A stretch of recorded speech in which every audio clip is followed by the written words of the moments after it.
Oi pessoal, tudo bem? Então a gente vai começar com a videoaula a respeito de ecologia, das relações ou interações ecológicas que ocorrem aí entre os seres vivos, tá? Então, nós começamos com as relações harmônicas. As relações harmônicas são aquelas onde todos têm benefício, todos saem ganhando, ou pelo menos uma das partes sai ganhando, porém para a outra não faz diferença alguma, tá? Como exemplo, então, a gente tem as relações intraespecíficas, ou seja, são relações que ocorrem entre indivíduos de mesma espécie. Como exemplo aqui eu trago a colônia. Aí a gente tem aqui uma colônia de bactérias e do outro lado a gente tem aqui uma colônia de quinidários, né? Então o que a gente percebe? Eles são unidos anatomicamente e cada um desempenha uma função e eles precisam estar unidos para poder sobreviver. Então nesse caso, quando eles estão unidos, eles vivem juntos, a gente chama de colônia.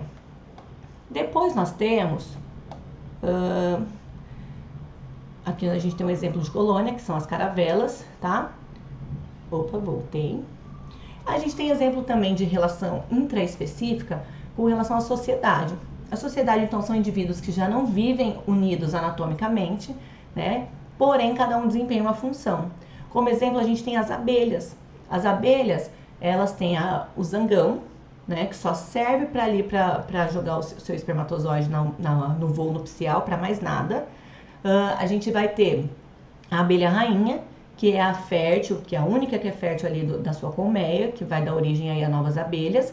E as operárias, que vão manter tudo limpo, que vão fazer todo outro trabalho ali dessa colmeia. Então a abelha sai num voo nupcial com o zangão, a abelha rainha, e aí ele vai e deposita nessa abelha os seus espermatozoides. Ela tem um reservatório que chama espermateca. E esse espermatozoide ele vai ficar armazenado lá dentro. Depois disso, a abelha abandona o zangão e volta para a colmeia. Quer dizer, não preciso mais de você, muito obrigado, porque a partir de agora ela já tem lá na sua espermateca todos os espermatozoides que ela vai precisar para o resto da vida. O zangão, como nunca fez nada em casa, né, vou usar esse termo, né, tô brincando, mas como nunca fez nada na colmeia, ele não consegue sobreviver sozinho, logo ele já morre, tá? Opa!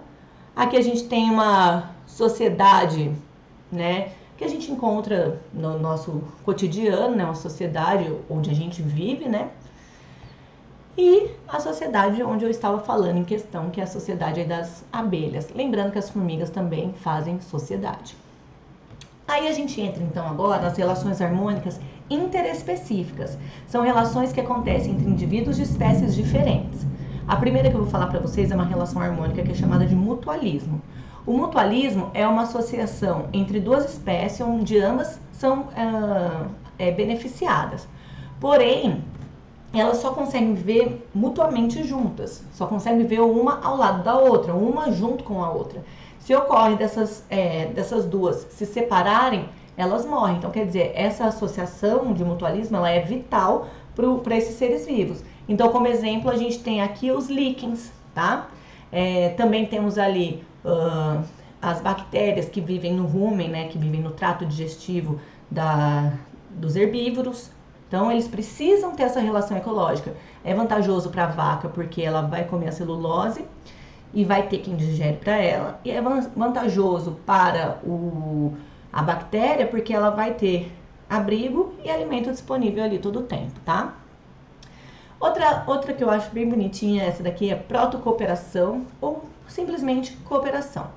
Ela é bem semelhante ao mutualismo, porém ela não é vital. Ambos os indivíduos eles estão sendo beneficiados, porém, se não acontecer essa relação, cada um vai arrumar o jeito aí de viver tranquilamente. Como exemplo, a gente tem o pássaro anu, tá? No dorso aí de um boi, né?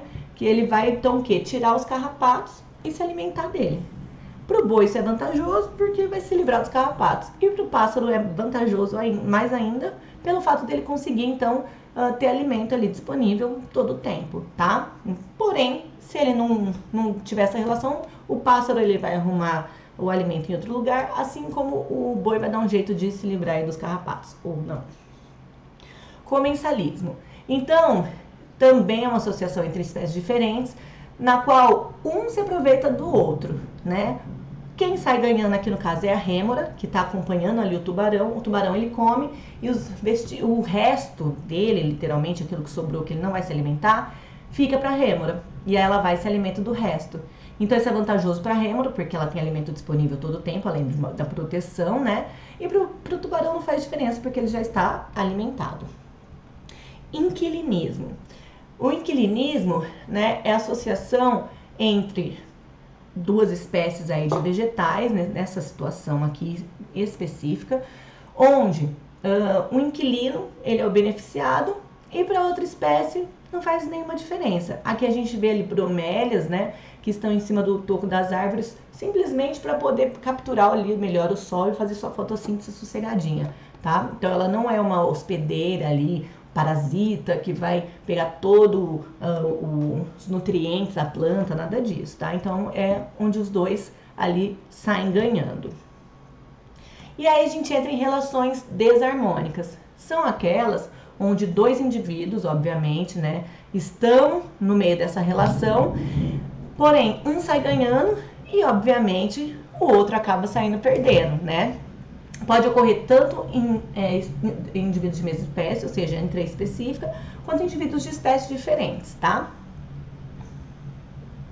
Então, predatismo. Predatismo é um tipo de relação desarmônica interespecífica. Nesse caso aqui, a gente vê que o predador, ele tá ali, é um carnívoro que está predando, né, um ser vivo e está se alimentando dele. Quem saiu da vantagem, né? O predador, né? Quem foi predado ali, né? Tá? Que no caso é a zebra. Para ela, saiu obviamente, não saiu no prejuízo, obviamente ela saiu no prejuízo aí, né? Canibalismo. Canibalismo é quando indivíduos de mesma espécie, eles se alimentam entre si, né? Uns dos outros. A gente encontra muito o canibalismo entre aranhas e escorpiões, que após a relação sexual, elas matam os seus parceiros. Então, vê lá na abelha, ela não mata, ela simplesmente larga ele não consegue sobreviver. Já que as aranhas e escorpiões, lembra que tem a viúva negra, ela mata ali o seu macho após a relação sexual, porque segundo para elas, depois ele não vai servir para nada. Parasitismo, a gente já passou por parasitismo, quem nunca teve piolho, né, pessoal? Então, parasitismo é quando um ser vivo, ele vive em outro organismo, retirando dali nutrientes.